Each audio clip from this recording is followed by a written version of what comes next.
தந்தி தொலைக்காட்சி நேயர்களுக்கு வணக்கம். நல்லதை சொல்வோம், நல்லதை செய்வோம், நல்லதே நடக்கும். ஒரு வாழ்க்கையில் நல்லது நடக்க வேண்டும் என்று சொன்னால் நல்லதை சொல்ல வேண்டும், நல்லதை செய்ய வேண்டும். அந்த அடிப்படையில் இன்றைக்கு 28/4/2017 வெள்ளிக்கிழமை கார்த்திகை நட்சத்திரம் மாலை 4:42 வரை, பிறகு ரோகிணி நட்சத்திரம். இன்றைக்கு கார்த்திகை விரதம். முருகப்பெருமானை வழிபட்டு முன்னேற்றத்தை எல்லாம் வரவழைத்துக் கொள்ள வேண்டிய நாள்.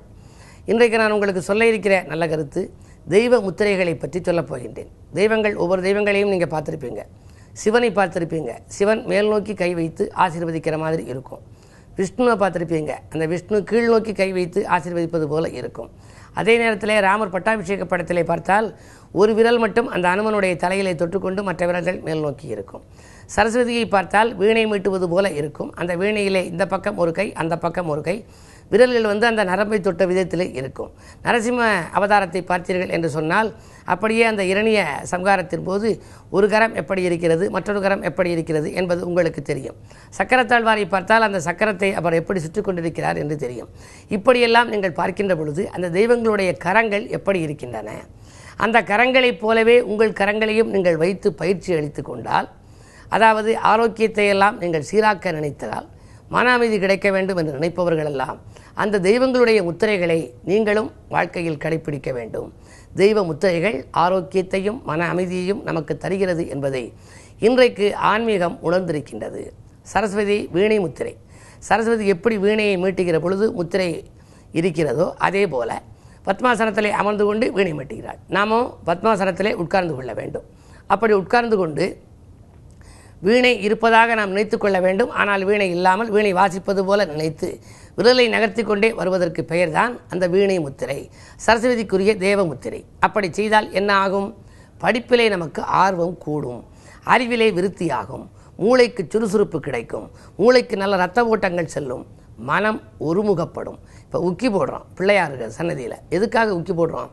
வலது கையாலே இடது காதையும், இடது கையாலே வலது காதையும் நாம் இழுத்து உக்கி போட்டு காலை வளைத்து உக்கி போட்டுக்கொள்கிறோம். இப்படி உக்கி போடுவதனாலே ரத்தம் பம்பு செய்யப்பட்டு மூளைக்கு செல்கிறது.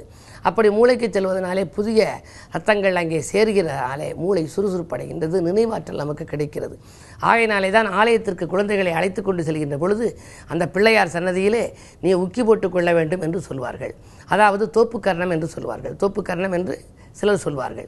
இப்படி போடுவதன் மூலமாக எப்படி மூளைக்கு சுறுசுறுப்பு கிடைக்கிறதோ அதுபோல இந்த சரஸ்வதி என்பவள் கல்விக்குரிய தெய்வம், கல்வி தெய்வம் ஹயக்ரீவர். அவருடைய முத்திரையையும் நீங்கள் பார்க்கலாம்.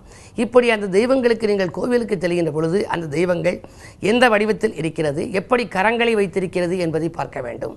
கால்கள் எல்லா தெய்வங்களுக்கும் 2 கால்கள் தான் இருக்கும். ஆனால் கரங்கள் பல கரங்கள் இருக்கலாம். முருகனுக்கு என்று எடுத்துக்கொண்டால் நிறைய கரங்கள் இருக்கின்றன, 12 கரத்தான் என்று சொல்கின்றோம். அப்படி இருப்பதனாலே தான் அவர் அள்ளி கொடுப்பதிலே வள்ளலாக விளங்குகின்றார். அதே போல விஷ்ணுவுக்கும் 4 கரங்கள், சங்கு இருக்கிறது அவருடைய கரத்திலே. அந்த சங்கு முத்திரை என்று ஒரு முத்திரை. அந்த சங்கு முத்திரை போல நம்முடைய கரங்கள் 2ஐயும் குவித்து சங்கு போல வைத்து கொண்டிருந்தால் அதற்கு ஒரு பலன் நமக்கு கிடைக்கும். உயர்ந்த சிந்தனை நமக்கு வருமாம், எதிரிகள் கூட வசமாவார்களாம். எதிர்ப்புகள் அகல வேண்டுமானால் திரிசூல முத்திரை வேண்டும். 3 விரல்களை நாம் தூக்கினால் திரிசூலம் போல இருக்கும். ஒரு 5 நிமிடங்களாவது அப்படி தூக்கி வைத்துக் கொள்ள வேண்டும். அதிகாலையில் எழுந்தவுடனே படுக்கையில் படுத்திருந்த பொழுது கூட நம்முடைய எண்ணங்களில் தெளிவு வர, மனப்பக்குவம் வர, காரியங்களில் வெற்றி கிடைக்க, எதிர்ப்புகள் எல்லாம் அகன்று ஓட உள்ளங்கையை பார்க்க வேண்டும். உள்ளங்கையை ஒரு 3 முறையாவது தட்ட வேண்டும். இரத்த ஓட்டங்கள் எங்கும் பரவும். அதற்கு பிறகு இதுபோன்ற முத்திரைகளை எல்லாம் நீங்கள் செய்தால் தெய்வ முத்திரைகளின் வாயிலாக ஆரோக்கியமும் சீராகும், மன அமைதியும் உங்களுக்கு கிடைக்கும் என்ற நல்ல கருத்தை தெரிவித்து இனி இன்றைய ராசி பலன்களை இப்பொழுது உங்களுக்கு வழங்கப் போகின்றேன். மேசராசி நேயர்களே, துணையாக இருப்பவர்கள் தோள் கொடுத்து உதவுகின்ற நாள். இன்றைக்கு தொடர்ந்து உங்களுக்கு வருமானம் வந்து கொண்டே இருக்கும். 2லே ராசிநாதன் இருக்கிறார், எனவே கவலை இல்லை. பணப்புழக்கம் அதிகமாக இருக்கும். பத்திரப்பதிவில் இருந்த தடைகள் அகலும். குடும்ப முன்னேற்றம் கூடுதலாக இருக்கும். கூட இருப்பவர்கள் உங்கள் பணிக்கு உறுதுணையாக இருப்பார்.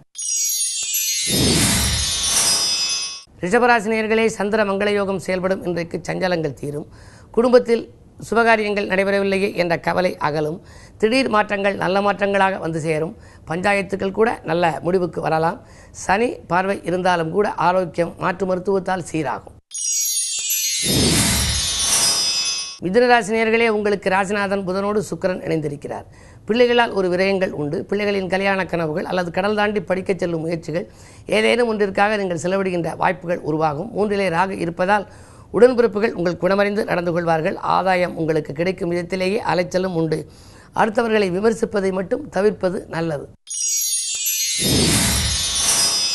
கடகராசி நேயர்களே, 8லே கேது இருப்பதால் பயணங்களால் உங்களுக்கு பலன் கிடைக்குமா என்பது சந்தேகம்தான்.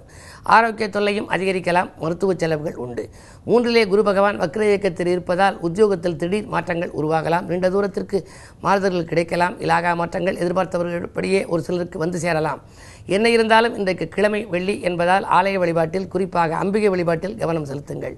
உங்களுடைய வாழ்க்கை தேவைகள் பூர்த்தியாகும். சிம்மராசி நேயர்களே, உங்களுக்கு ஜென்மராகு 7லே கேது. எனவே நாகதோஷத்தின் பின்னணியில் இருக்கிறீர்கள். ஏற்றமும் இறக்கமும் வந்து கொண்டே இருக்கும். ஒரு நாள் உயர்வு, ஒரு நாள் தாழ்வு, ஒரு நாள் இன்பம், ஒரு நாள் துன்பம், ஒரு நாள் வரவு, ஒரு நாள் செலவு என்ற நிலை வரும். இது மாறுவதற்கு நீங்கள் நாகசாந்தி பரிகாரம் செய்து கொள்ள வேண்டும். உங்களுக்கு அனுகூலம் தரும் ஸ்தலங்களிலே சர்ப்பசாந்தியை செய்து கொண்டால் சந்தோஷத்தை நிலையாக நீங்கள் தக்க வைத்துக் கொள்ள இயலும். இன்றைக்கு நம்பிக்கைக்குரியவர்களால் உங்களுக்கு நன்மைகள் கிடைக்கலாம். வாங்கல் கொடுக்கல்கள் மாலை நேரத்தில் ஒழுங்காகும். கன்னிராசி நேயர்களே, உங்களுக்கெல்லாம் நேற்றைய பிரச்சனை இன்று நல்ல முடிவுக்கு வரும் நாள். நிகழ்கால தேவைகள் பூர்த்தியாகும். நினைத்த காரியம் நினைத்தபடியே நிறைவேறும். பெண்வழி பிரச்சனைகள் அகலும். பணப்புழக்கம் நன்றாகவே இருக்கிறது. நூதன பொருட்களை வாங்குவதில் ஆர்வம் காட்டுவீர்கள். துலாம் ராசி நேயர்களே, இன்றைக்கு சந்திராஷ்டமம். பணியாளர்களால் தொல்லைகள் ஏற்படுகின்ற நாள். பதவிகளில் திடீரென மாற்றங்கள் உருவாகலாம். விரயங்கள் கூடுதலாக இருக்கும். அதிலும் குறிப்பாக வீண் விரயங்கள் ஏற்படலாம். பஞ்சாயத்துக்கள் சாதகமாக முடியுமா என்பது சந்தேகம்தான். இடம் விற்பனையால் ஏதேனும் தொல்லைகள் ஏற்படலாம். யோசித்து செயல்படுவது நல்லது. விருச்சிக ராசி நேயர்களே, உங்களுக்கெல்லாம் வியக்கும் தகவல் வீடு வந்து சேரும் நாள். நல்ல காரியம் இல்லத்தில் நடைபெறும். நடக்கும் செயல்களிலெல்லாம் நன்மைகள் கிடைக்க நீங்கள் இன்றைக்கு வெள்ளிக்கிழமை என்பதால் சிவாலய வழிபாட்டை மேற்கொள்ளுங்கள். குறிப்பாக முருகப்பெருமான் வழிபாடு உங்கள் முன்னேற்றத்திற்கு வித்திடும். தொட்டது துலங்கும் நாளாக இந்த நாள் அமைகிறது. துணிவும் தன்னம்பிக்கையும் கூடும். தொழில் முன்னேற்றம் உண்டு. உடன்பிறப்புகளும் உடன் இருப்பவர்களும் உங்களுக்கு உறுதுணையாக இருப்பார்கள். கடன் சுமை பாதிக்கு மேல் குறைந்தது என்று சொல்வீர்கள். மங்கள நிகழ்ச்சிகள் மனையில் நடைபெறுவதற்கான வாய்ப்புகள் கைகூடி வருகிற நாள் இந்த நாள். தனுசு ராசி நேயர்களே, தடைகள் அகலும் நாள். தனவரவு திருப்திகரமாக இருக்கும். சுபகாரிய பேச்சுக்கள் நல்ல முடிவுக்கு வரும். சொல்லை செயலாக்கி காட்டுவீர்கள். தொழிலில் எதிர்பாராத திருப்பங்கள் ஏற்படும். புதிய பங்குதாரர்கள் வந்திணைந்து பொருளாதாரத்தை பெருக்கிக் கொடுக்க முன் வருவர். மகர ராசி நேயர்களே, குரு பார்வை இருப்பதால் உங்களுக்கு குழப்பங்கள் தீரும். எதிர்கால திட்டங்கள் எளிதில் நிறைவேறும். இழப்புகளை ஈடு செய்ய ஒரு புதிய வாய்ப்புகள் வரும். ஒப்பந்தங்களில் கையெழுத்திட்டு மகிழும் உன்னதமான நாள் இந்த நாள். கும்பராசி நேயர்களே, உங்களுக்கு குடியிருக்கும் வீட்டால் ஏற்பட்ட பிரச்சனைகள் அகலும். மனக்குழப்பங்கள் விலகும். உறவுகளில் ஏற்பட்ட விரிசல்கள் எல்லாம் விலகும். உதவும் மனப்பான்மை கொண்டவர்களின் எண்ணிக்கை உயரும். வாங்கல் கொடுக்கல்களை எல்லாம் ஒழுங்கு செய்து கொள்வீர்கள். வளர்ச்சி கூடுகிற நாள் இந்த நாள். மீனராசி நேயர்களே, சுக்கிரபலம் நன்றாக இருக்கிறது. ஆடை ஆபரண சேர்க்கை உண்டு. அதிகார பதவியில் உள்ளவர்களால் நன்மைகள் உங்களுக்கு கிடைக்கலாம்.